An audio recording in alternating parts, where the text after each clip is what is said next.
बंदी छोड़ सतगुरु रामपाल महाराज जी की जय हो। परमात्मा की सभी प्यारी आत्माओं को पवन दास का सत्साई। पुण्यात्माओं, आज परमेश्वर सतगुरु रामपाल जी महाराज जी ने अपने दास को निमित्त बनाकर जो वीडियो बनवाया है वो भगत समाज के लिए बहुत ही विशेष वीडियो है।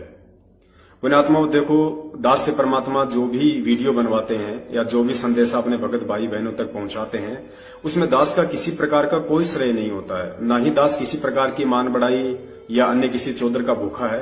दास तो परमात्मा का दास है, उसका गुलाम है। और इस दास ने परमेश्वर को समझा उन्हीं के आशीर्वाद से। और उसके बाद ये दास चाहता है कि परमेश्वर के विषय में जो सच्चाई है, जो शास्त्र बताते हैं, जो हर चीज बताती है, वो हमारे प्रत्येक भगत भाई बहन तक पहुंचे। क्योंकि पुण्यात्माओं, क्या होता है कि सतगुरु स्वयं अपने बारे में खुल के वो बातें नहीं बता पाता है जो बातें उन्हें बतानी चाहिए, जो बातें वे बताना चाहते हैं। लेकिन पुण्यात्माओं, हम सब जीव कैटेगरी में हैं। अगर परमेश्वर हमारी जो मेमोरी है, हमारी जो सोचने समझने की क्षमता है, अगर उससे ऊपर बढ़कर कोई बात बताएंगे तो हमारा मन उसको स्वीकार नहीं करेगा। तो परमेश्वर फिर निमित्त बनाते हैं अपनी आत्माओं को। जैसे 650 साल पहले कबीर साहिब जी आए और 650 साल के बाद आज पुनः वो परमेश्वर सतगुरु रामपाल जी महाराज जी के रूप में आए और अपने आप को परमात्मा सिद्ध करवाया। तो पुण्यात्मा, इसी प्रकार सतगुरु रामपाल जी महाराज जी कौन है, ये वो अपने दासों से ही सिद्ध करवाएंगे, अपने दासों से ही प्रमाणित करवाएंगे। तो दास का सारे भगत समाज से करबद्ध सप्रेम विनय है, निवेदन है, आग्रह है दास का कि बहुत ही ध्यान से आप जी ये वीडियो देखिए। प्रत्येक पॉइंट को आप जी गहनता से देखें, फिर उसके ऊपर विचार चिंतन मंथन करें और बहुत ही ज्यादा हमें दृढ़ता मिलेगी इस वीडियो को देखने के बाद में। देखो पुण्यात्माओं, परमेश्वर कहते हैं कि जब तक हमें जरना नहीं होगा, भक्ति मार्ग पे तो गुरुजी ने निश्चय बताया कि विश्वास बताया, फिर बताया जरना, कि जब तक हमें इस भक्ति मार्ग पे जरना ही नहीं होगा। जरना मतलब अपने सतगुरु के ऊपर पूर्णतः विश्वास कि वास्तव में यही साक्षात कबीर है, यही परमेश्वर है, केवल भिन्न रूप में यहाँ पे आया हुआ है। तो पुण्यात्माओं, तब तक हमारी उस सतगुरु के प्रति दृढ़ जो आस्था होती है वो नहीं बन पाएगी, चाहे हम कितनी भी बात करें। तो हृदय से हमें अपने सतगुरुदेव जी को पूर्ण परमेश्वर के रूप में देखना है, क्योंकि वो होते ही पूर्ण परमेश्वर हैं। तो अब दास ज्यादा बात नहीं करेगा, आप जी इस वीडियो को देखिए, उसके बाद परमेश्वर दया करें, सभी भाई बहनों तक ये संदेश पहुंचाने की कृपा करें। सत साहिब जय हो। बंदी छोड़ की, बंदी छोड़ सतगुरु रामपाल जी महाराज जी की जय हो। सत साहिब बोलो, सतगुरुदेव की जय हो। बंदी छोड़ सतगुरु रामपाल जी महाराज जी की जय हो। परमेश्वर की सभी प्यारी आत्माओं को पवन दास का सत साहिब।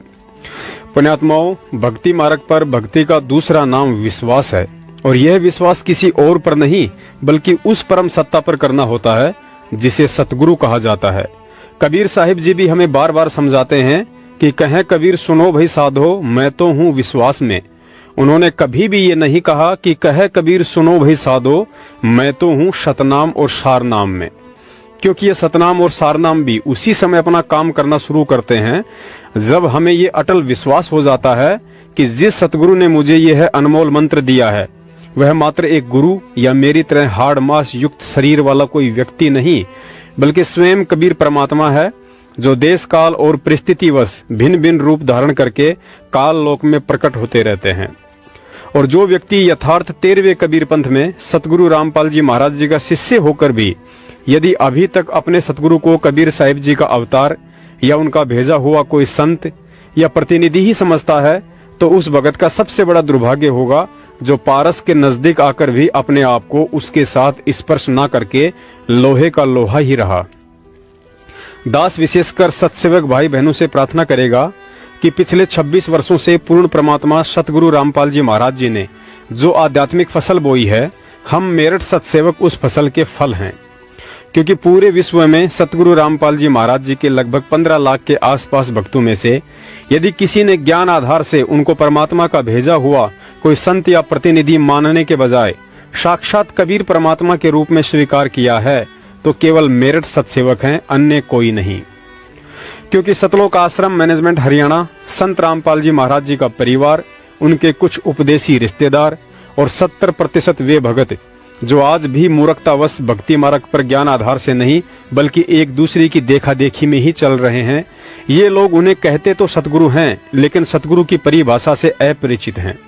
यदि परिचित होते तो 2014 के बाद भूलकर भी कबीर प्रकट दिवस नहीं बल्कि 8 सितंबर के दिन वर्तमान के कबीर सतगुरु रामपाल जी महाराज जी का प्रकट दिवस अर्थात सतगुरु प्रकट दिवस ही मनाते।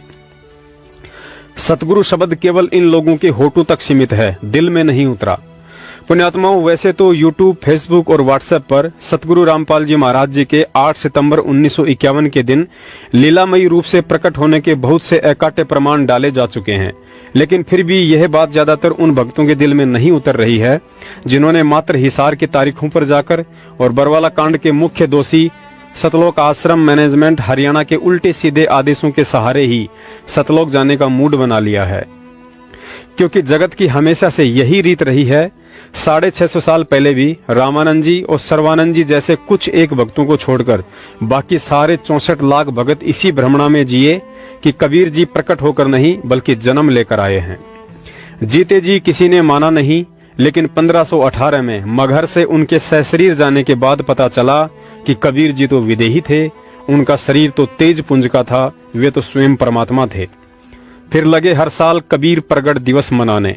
उनके रहते सहते तो किसी ने उनको परमात्मा माना नहीं और अब जाने के बाद प्रगट दिवस मना रहे हो। वाहरे दुनिया के लोगों, ये तो वही कहावत सिद्ध हो गई है कि जीवित बाप के लट्ठम लट्ठा मुँह गंग पहुंचाया और जब आवे आसोज का महीना फिर कव्वे को बाप बनाया।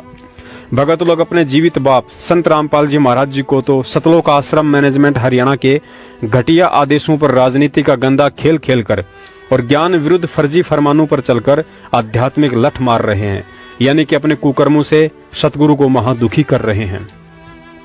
और कबीर जी की 650 साल पुरानी एक काल्पनिक फोटो को प्रसन्न करने के लिए कबीर प्रगट दिवस मना रहे हैं, जो वर्तमान में ना सत्संग सुना सकती है और ना ही कुछ मार्गदर्शन कर सकती है। दास ने काल्पनिक फोटो इसलिए कहा है क्योंकि स्वयं गुरुजी ने एक सत्संग में बताया कि यह दाढ़ी वाली फोटो कबीर परमात्मा के वास्तविक रूप वाली फोटो नहीं है। वे तो कभी भी और किसी भी रूप में जब चाहे प्रकट हो जाते हैं। जैसे उदाहरण के लिए आज सतगुरु रामपाल जी महाराज जी के रूप में प्रकट हैं, लेकिन उनके 90% भगत ही उनको साक्षात कबीर मानने को तैयार नहीं है, बल्कि उन्हें कबीर जी द्वारा भेजा गया एक संत मानते हैं। वह कलयुगी भक्तों, असली कबीर सतगुरु रामपाल जी महाराज आज तुम सबके घर और घट में प्रत्यक्ष विराजमान है, लेकिन फिर भी 650 साल पहले वाले कबीर जी की फोटो के आगे कबीर प्रगट दिवस के बहाने ड्रामा करके देसी घी के पकवान खाते हो, धार्मिक कार्यक्रम में राजनेताओं को बुलाकर राजनीति करते हो। प्रार्थना है कबीर प्रगट दिवस की आड़ में हर साल ये घटिया ड्रामा करने वाले और उसमें शामिल होने वाले भक्तों को अवश्य विचार करना चाहिए कि जब हमें सतगुरु रूप में साक्षात कबीर जी मिल चुके हैं तो फिर क्यों हर साल कबीर जी के नाम पर रोहतक और अन्य जगहों पर कबीर प्रगट दिवस मनाकर अपनी मूर्खता का प्रमाण दे रहे हैं कि आज भी हम परमात्मा तो कबीर जी को ही मानते हैं और सतगुरु रामपाल जी महाराज जी को मात्र एक गुरु मानते हैं। पुण्यात्माओं, गुरु जी कहते हैं छोड़ देने पछलियों की रीत सतगुरु तारेंगे, अर्थात हमें वे गलतियां नहीं करनी है जो गलतियां हमसे पहले वाले संत भगत कर चुके हैं। और उन्होंने सबसे बड़ी गलती यही की, जब परमात्मा सतगुरु रूप में हमारे बीच आते हैं तो हम उन्हें अपने जैसा एक आम इंसान समझ लेते हैं और जब वे चले जाते हैं तब उन्हें परमात्मा मानकर पूजने लग जाते हैं। असल में भगत तो वो है जो उन्हें उनके शरीर में रहते सहते ही परमेश्वर मान ले। जैसे भूमड़ भगत जी, रामराय जी, शीतलदास जी आदि ने अपने सतगुरु गरीबदास जी महाराज जी को परमात्मा माना। धर्मदास जी और नानक जी जैसी आत्माओं ने कबीर साहिब जी को परमात्मा माना। परमेश्वर कहते हैं मैं वाणी इतनी भाखी जितनी बाड़ू रेत, पर 84 के जीव के एक न आई हेत। कबीर साहिब जी कहते हैं कि चारों युगों में चक्कर लगा लगाकर मैंने मानव शरीरधारी प्राणियों को जगाने के लिए 33 अरब ज्ञान बोला है, लेकिन इन 84 के जीव अर्थात मानव को एक भी समझ में नहीं आई। वर्तमान में सतगुरु रामपाल जी महाराज जी के साथ भी वही हो रहा है जो 250 साल पहले आदरणीय गरीबदास जी महाराज जी के साथ हुआ था। गरीबदास जी महाराज जी ने प्रत्यक्ष चमत्कार किए, असंख्य लोगों को शारीरिक और आर्थिक लाभ दिए, लेकिन कोई भी उन्हें परमात्मा मानने को तैयार नहीं था। गांव वाले तो उन्हें संत भी मानने को तैयार नहीं थे, बल्कि उल्टा उन्हें बावलिया कहा करते थे। गुरुजी ने बताया कि गरीबदास जी महाराज जी का एक बड़ा भाई और था जो जन्म से ही पागल था। और दूसरी तरफ गरीबदास जी महाराज जी को भी लोग बावलिया अर्थात पागल इसलिए कहा करते थे क्योंकि उनके द्वारा बोली जाने वाली अमृतवाणियां गांव वालों के समझ में नहीं आती थी। लेकिन उनके शरीर त्यागने के बाद जब गांव वाले उनकी अस्थियां गंगा जी में प्रवाह करने के लिए शमशान घाट गए तो उस राख में उनकी अस्थियां नहीं मिली। तब गांव वालों को यकीन हुआ कि गरीबदास जी महाराज जी तो परमात्मा थे, उनका शरीर हमारी तरह हाड़ मांस का ना होकर तेज पुंज का था, वे तो विदेही थे। लेकिन फिर क्या फायदा होना था? फायदा तो तब था जब गरीबदास जी महाराज जी शरीर में थे, ज्ञान सुनाया करते थे, मंत्र दीक्षा दिया करते थे। अब जाने के बाद उनका छुड़ाने में मंदिर या मठ बनाकर उनकी महिमा का गुणगान करने से कोई फायदा नहीं होने वाला है।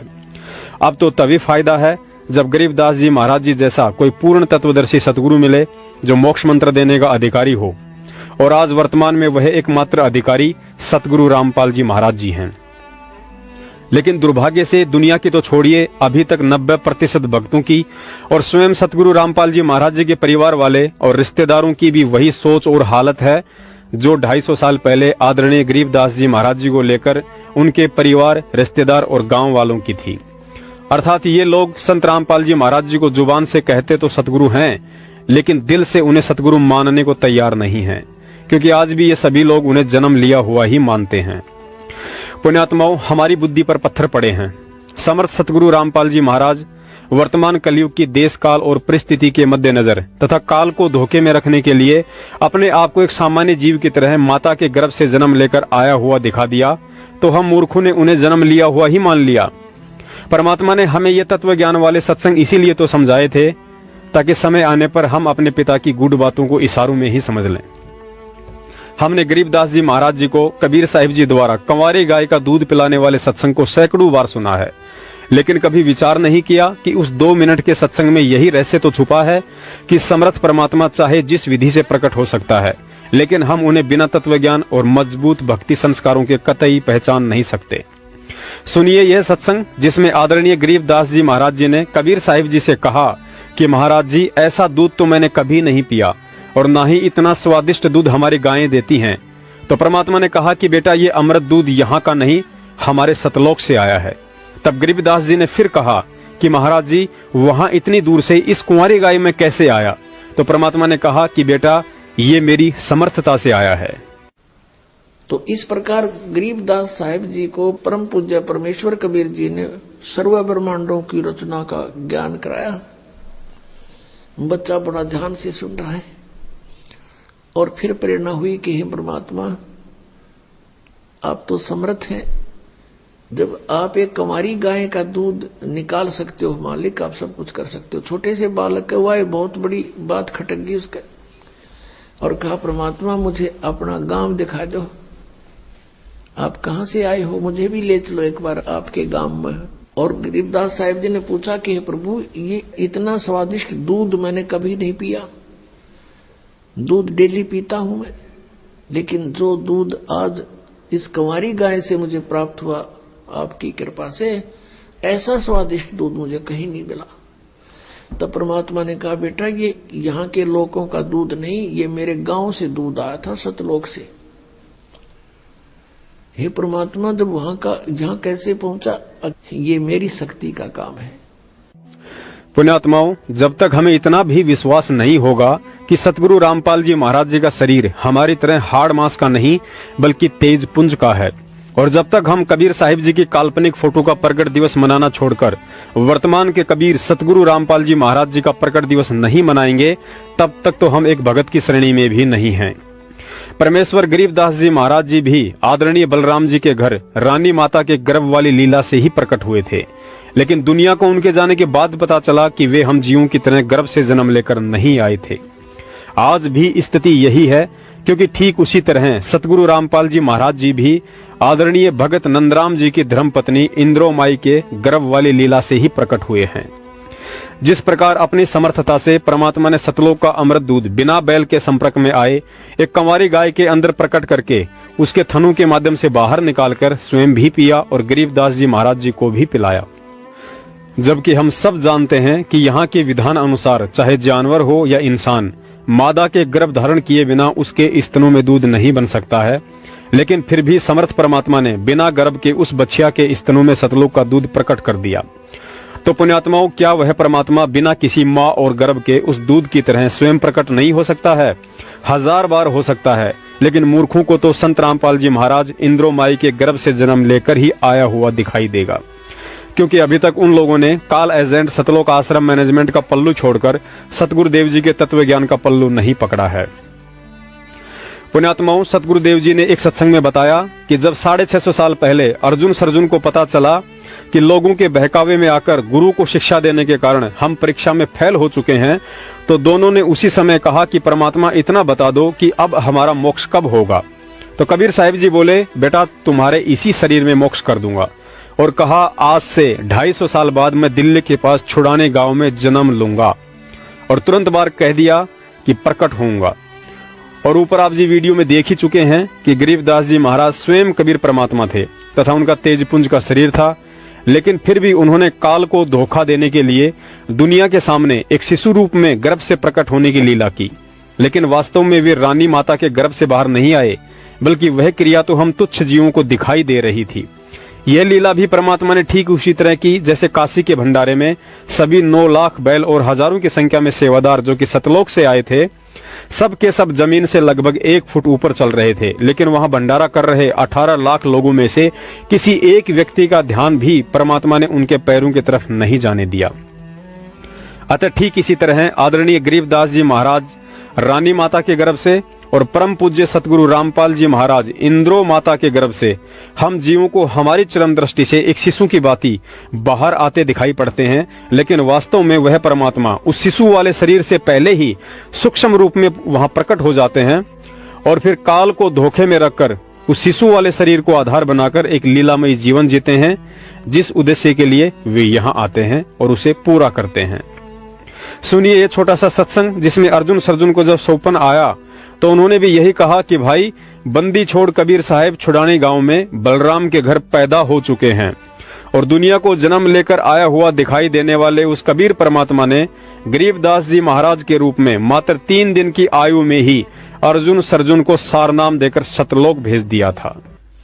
अब 2 की बाहर जा रहे थे, अर्जुन नाम के 2 शिष्य थे। वो बहुत विश्वास किया करते। जब काशी में आए तो सबने बोले, रे तारे गुरु जी का दिखाओ चाल चरण। अर्जुन कर दिया उसने, तो क्या कर दिया, आके एक वैश्या के गेल गल में डाल के और दारू पी कर घूमना करता होता। घूमे था, हम कहाँ थे ना, मत फंसो इसके। उन्होंने बोला भाई देख लेंगे तो तसल्ली हो जाए ना, हम नहीं मानते। अच्छा चाल दिखावांगे। ईब भी मार उड़े बैठे, उसके करना है। महाराज जी उनकी खाट पर वह छोरी बैठी नीचे, ऊपर बैठे। अब जी अर्जुन नो प्लातून की तरिया ने बोला, गुरु जी कहां भाई, अकाड़ा नहीं बैठना चाहिए था अपना, खत्म उनका। न्यू बोला रहा फिर तो गुरु तो ही होगा, बीरा मैंने शिक्षा देने लग गया। तो न्यू बोला जी फिर भी लोग थूके हैं, इसी बात तो ना करनी चाहिए। न्यू बोला लोग हम जाते तो और बात सुन ले, आज के बाद तेरी इस शरीर तो मुक्ति नहीं होगी थारी। इतनी सुन के भाई रोन लाग गए। न्यू बोले महाराज जी क्योंकि हमारी तो फूट के भाग और गलानी भी होगी, पर एक बात और बता दो, हमारी कद मुक्ति होगी। ने बोला इससे शरीर में कर दूंगा। अक महाराज जी क्यों करोगे, अको मन न देखना। आज से कुछ समय के बाद मैं दिल्ली के आसपास पश्चिम में 30 किलोमीटर के आसपास और किसी एक क्षेत्र में जन्म लूंगा, क्योंकि काल को ने बताया नहीं कर दे, टपदे ही आ जाए, ये सोच दे रहे जाए और ले देवता कौन से अपना काम करके जाते रहे। तो महाराज छुड़ानी में प्रगट हुए। अच्छा वो महात्मा ने देख के अंदाजा बता दिया था कि इतनी उम्र हो लेगी ना थारी, उसके आसपास आऊंगा। और महाराज 200 वर्ष के तक में जी जाएंगे हम, कहा मेरी शक्ति तो जियोगे, जिंदे रहोगे। आकर के वो दोनों महात्मा उस 2-4 साल पहले अमायु पर आ गए। अंदाजा हिला के 30 किलोमीटर यू मील यू पड़े हड़ चाला। अमायु पर का एक भगत फेट गया, भगत आत्मा था, उनके घर में रहे 3 साल 4 साल। एक दिन उन रात में सपना आया कि छुड़ानी गांव में बंदी छोड़ कबीर साहब पैदा हो लिए बलराम के घर में। दोनों ने एक तरह सपना हुआ, एक साथ एकदम। तड़के उठते हैं, अर्जुन कह सरजुन भाई आता गुरु जी दिखे रहे। वो बोला भाई दिखे मन भी। पर दिखे छोटे से, पहले तो महाराज जी दिखे, फिर बच्चे के रूप में दिखे, आके पैदा हो लिए वह तो भाई ने बोला छुड़ानी गांव में, दूसरा ने बोला बलराम के घर में, आके जो की तो यही मनाया। ने बोला चालन की तैयारी कर, ने बोला चालन जोगे तो कौन भाई लचर पतर शरीर करे, 2 से 20 साल की उम्र हो रही।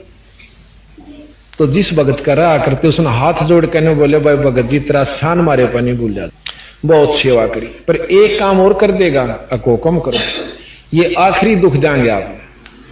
हमने छुड़ानी गांव में छोड़ा, इब ओडे गामड़ा छुड़ानी कोई नहीं जाना था। उन्होंने बोला इब ना जानते छुड़ानी ने, मतलब 90% जनसंख्या नहीं जानती छुड़ानी सह की थी, बल्कि 99%।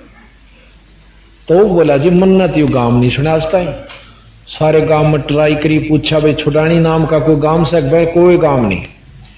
ये चर्चा चल रही थी कि वे 2 महात्मा ने होकर छुड़ानी जाएंगे, उनके गुरु पैदा हो लिए। तो एक नाई ने सुन लिया बात, क्योंकि वो बेचारे अपना जा करते थे शादी रिश्ते रास्ते करण खातिर। तो ने बोला भाई एक दिन मैं कबलाने ताऊं था, रास्ते में पड़े से उस तो थोड़ी हो रहे ने दुलेड़ा के पास एक छोटा सा गांव से 50-40 घर से, और छुड़ानी से भाई रात नूड़े डटा था। पता पूछ लिया उस आदमी ने, भगत ने सारा नोट करके आ गया। तो ने बोला जी गांव तो पा गया। ने बोला भाई तेरा शान होगा, हम ना वहां भेज दे।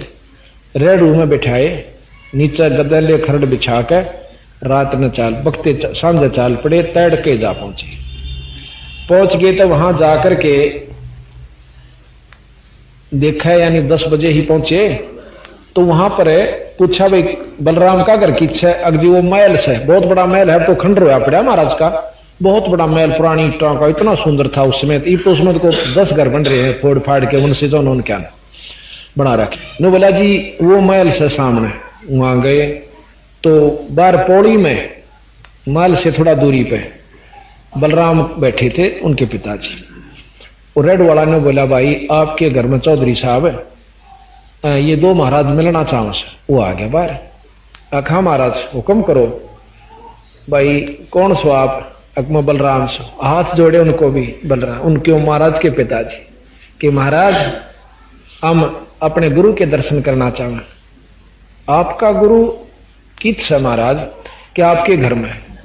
मेरे घर में अवकाल जो बच्चा पैदा हुआ है, 3 दिन का हो रहा है, परसों जो पैदा हुआ। और गुरु आखा ओ गुरु से हमारा ने बोला जी आप यहां पौड़ी में बैठो, मैं लड़के ने यहीं ले आऊंगा, आप तो चला भी नहीं जा सकता। हाथ जोड़ के न बोलो जुल्म हो जाएगा। एक सजाते ही पारे सारा ना लाइयो गड़ जाएंगे, कत आम चालेंगे। तो ने बोला जी चालन जोगे तो कोई ना, चाहे मर जाए राम है, जाएंगे उसके बारे में आगे उड़ा माथा टेकेंगे आगे। एक 2 या वो पकड़े, 2 या वो पकड़ा, उन लच ले गए बेचारे, नो किता किता पाटक दे, नो टूटे टूटे से गोडे जाके उस जहां माता रानी नाम था महाराज जी की माता जी का, जहां माता रानी और बच्चा महाराज बंदी छोड़ लेटे हुए थे, उस कमरे में जाकर और छोड़ दिए। इन्हें बोले तुम बाहर जाओ, और बाकी बाहर नो कान ला कर सुने के बात हो रही। महाराज रानी सुआदी नींद थे, और वो नो देखे नो खिड़कियां में देखें के बतलाव से बंदी छोड़ 3 सज्जन के बच्चे नो बोले अर्जुन सर्जन, और वो लंबे पड़े मुंदे रोए।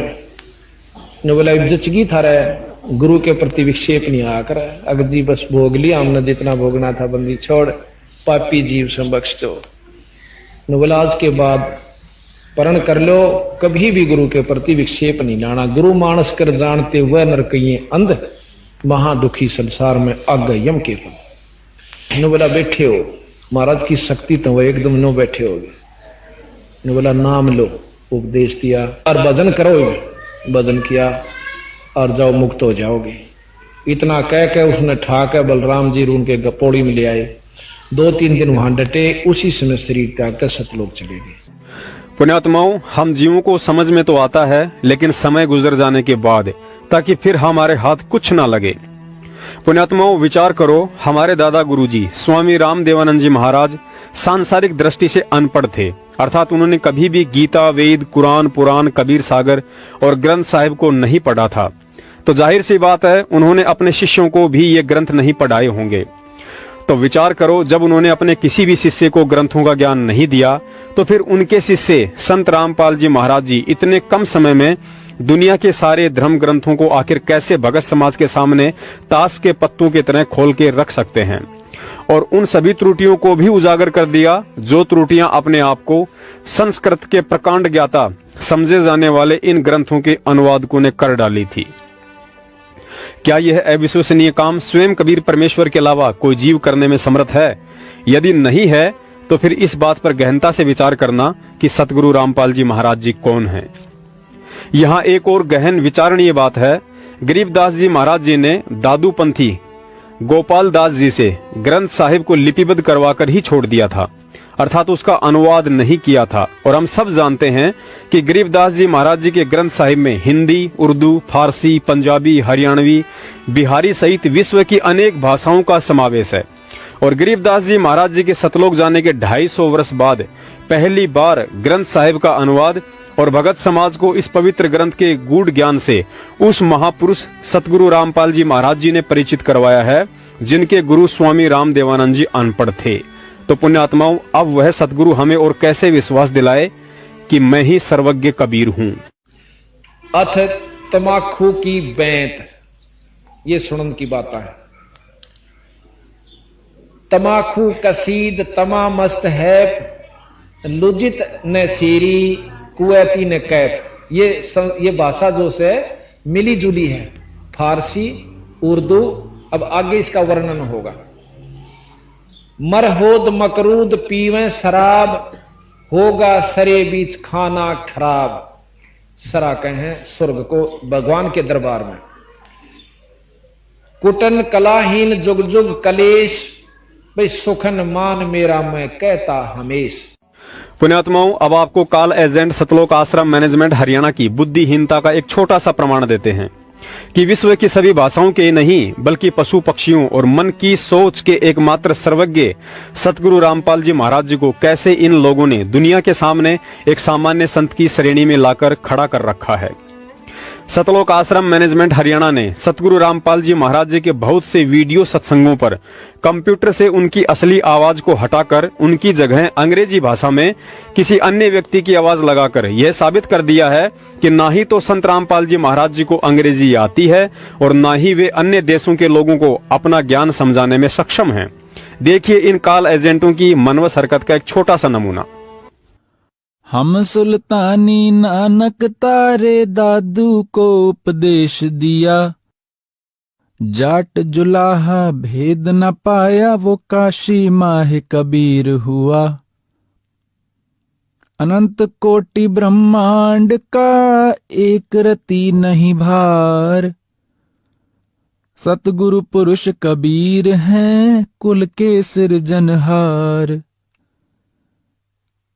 Respected Nanak Ji had said,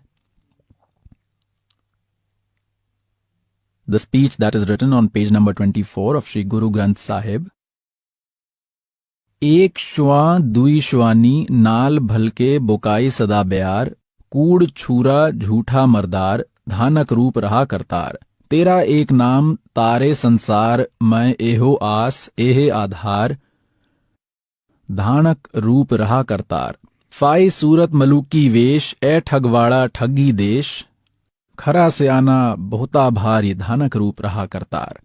God Kabir had taken Nanak Ji to the true lok, after which the Almighty had left him near the banks of Bain river. After that, he had said that I am residing in Kashi and I am working as a weaver. Come there and I will give you Satnam. You will attain salvation by chanting Satnam only. Son, there is no other way to do so. So Nanak Ji, who used to work for a viceroy in Sultanpur, had quit his job and said, I'll work for the true Lord, after which he reached Banaras when he saw the Almighty working as a weaver just as he saw in the true lok. Then said, Fai Surat Maluki Vesh, E Thagwada Thaggi Desh. Khara se ana bahta bhar, ye dhanak roop raha kartar. He said, it while crying, "In love, O innocent souls, look here. He is hiding himself. He is a fraud." धानक रूप रहा करतार। पुण्यात्माओं, अब तो आपको पक्का यकीन हो गया होगा कि सतगुरु शब्द केवल इन लोगों की जुबान तक ही सीमित है, हृदय में नहीं उतरा है। जबकि यथार्थ भक्ति बोध पुस्तक के अनुवाद में स्वयं सतगुरु रामपाल जी महाराज जी ने लिखा है कि अनुवादकर्ता इन दोनों भाषाओं का ज्ञाता है। पुण्यात्माओं, जब अनुवादकर्ता संत रामपाल जी महाराज दोनों भाषाओं अर्थात हिंदी और अंग्रेजी के ज्ञाता हैं, तो क्या समय आने पर जब जरूरत पड़ती तो क्या वे स्वयं अंग्रेजी भाषा में सत्संग नहीं कर सकते थे? अवश्य कर सकते हैं, लेकिन उस समय तक इन कॉल एजेंटों को इंतजार कहाँ। इन्होंने तो इन पुस्तकों के माध्यम से धर्म को धंधा जो बनाना था। पुण्यात्माओं, जब हम सतसेवक सतगुरु रामपाल जी महाराज जी के स्वयं कबीर साहिब होने के विषय में चर्चा करते हैं तो कुछ भगत भाई बहन अज्ञानतावश कह देते हैं कि संत रामपाल जी महाराज को आध्यात्मिक ज्ञान तो 1988 में स्वामी रामदेवानंद जी महाराज से नाम उपदेश लेने के बाद हुआ था। उससे पहले तो वे एक सामान्य व्यक्ति की तरह थे। पुण्यात्माओं, विचार करो, यही सोच आज भी आदरणीय गरीबदास जी महाराज जी के विषय में भगत समाज की है। वे कहते हैं कि गरीबदास जी महाराज जी को परमात्मा का ज्ञान उस समय हुआ था जब कबीर परमात्मा उन्हें 10 साल की उम्र में छुड़ाने के खेतों से सतलोक लेकर गए थे। उससे पहले वे एक सामान्य बच्चे की तरह थे। पुण्यात्माओं, यही तो ज्ञान का टोटा है। यदि गरीबदास जी महाराज 10 साल के बाद ही ज्ञानी बने थे तो फिर 3 दिन की आयु में अर्जुन सर्जुन को सारनाम देकर सतलोक किसने भेजा था? पुण्यात्माओं, अगर अभी भी समझ में नहीं आया कि सतगुरु रामपाल जी महाराज जी कौन हैं, तो फिर यह भी पक्का समझ लेना कि वह आत्मा असंख्य जन्म सतलोक के दर्शन नहीं कर सकती है। पुण्यात्माओं, यदि भक्ति पर सतगुरु देव जी के हिसार जेल से आने तक जीवित रहना है तो इस बात को अपने दिलो दिमाग से निकाल देना कि आप कॉल एजेंट सतलोक आश्रम मैनेजमेंट हरियाणा की मनवस ज्ञान विरुद्ध हरकतों के साथ रह सकते हैं। मैनेजमेंट आपको एक न एक दिन ऐसे मोड़ पर ला छोड़ेगा जहां आपकी हालत धोबी के कुत्ते से भी बुरी हो सकती है। जैसे कि हाल ही इसार तारीख पर जा रहे महाराष्ट्र के 13 भक्तों की भयंकर एक्सीडेंट में दर्दनाक अकाल मृत्यु हुई है। घर वालों के उनकी लाश भी समझ में नहीं आई, कईयों का तो सिर भी धड़ से अलग हो गया था। सतगुरुदेव जी का यह संदेश आप सभी तक पहुंचाना था, सो पहुंचा दिया है। आगे आपकी मर्जी, आपने विदुर की राह पर चलना है या भीष्म, कर्ण और द्रोणाचार्य की राह पर चलना है, और महाभारत के परिणाम को ध्यान में रखते हुए फैसला आपने स्वयं ही करना है। सत साहेब।